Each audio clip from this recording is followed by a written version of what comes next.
So what do you do to treat polycystic ovaries? It is always better to meet a doctor early when you feel you have a distressing or worrisome problem. So we try and bring down the fat and also compensate with good muscle mass.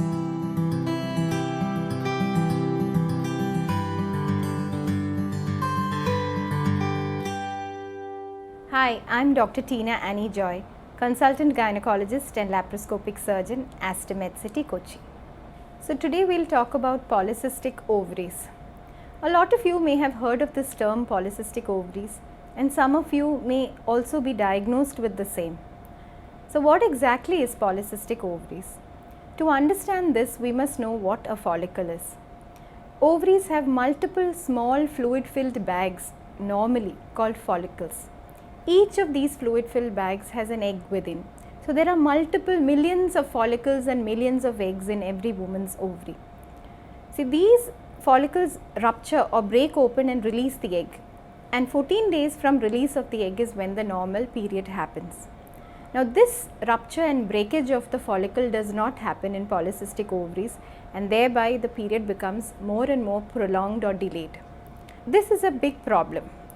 Let us first look at what the symptoms are of polycystic ovaries. Women complain of excessive weight gain.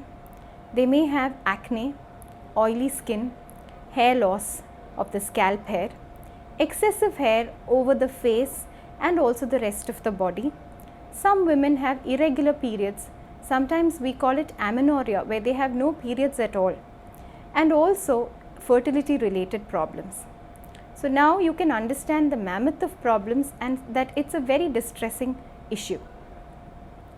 So what do you do to treat polycystic ovaries? The most simple way, the most healthy way to treat this is weight loss and dietary management. Either the patient or the person tries hard to lose weight by a regular exercise regimen of at least 30 minutes of or even 45 minutes of exercise at least 5 days a week.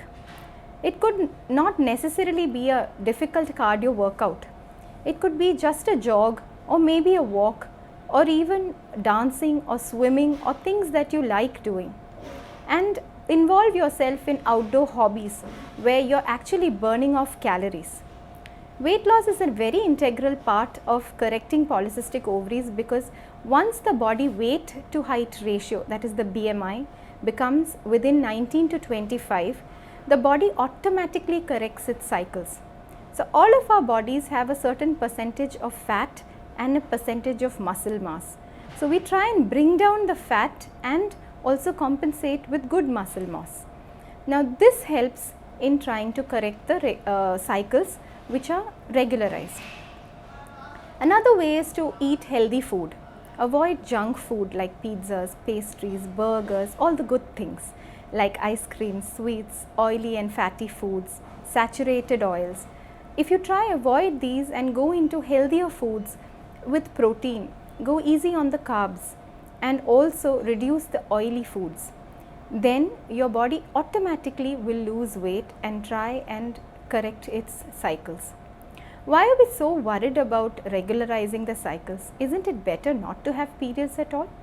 No, because the innermost lining of the uterus, the innermost lining or the endometrium, has cells which bleed every cycle. Once we stop the bleed, and the bleed just doesn't happen for long periods, the endometrial cells become thicker and thicker, and this later, in some cases, can even lead to uterine cancer. So we would want a woman to bleed at least 4 to 5 times in a year, if not on a regular monthly basis. Another important distressing factor which most of the patients of PCO say is that they have excessive hair growth, especially on the face and on other parts of the body. You could try laser. You could meet a good dermatologist who will help you with trying to avoid acne, oily skin and excessive hair growth. Polycystic ovaries is treated as a team effort. It is by the gynecologist, the endocrinologist or the hormone doctor, and by the dermatologist. We are also worried about polycystic ovaries because it is a hormonal imbalance which later can even cause you to have diabetes in future, You can have high blood pressure and cardiovascular heart related problems. You can have fertility related issues too. So it is always better to get it treated at the earliest stage. So you would wonder, when is it that I should meet a doctor? It is always better to meet a doctor early when you feel you have a distressing or worrisome problem. It could just be acne that you're worried about, but please meet a doctor. Home remedies do help, but they are not necessarily the cure. And you wouldn't want to wait till it worsens to a stage when you have to have, a whole lot of medication put onto you.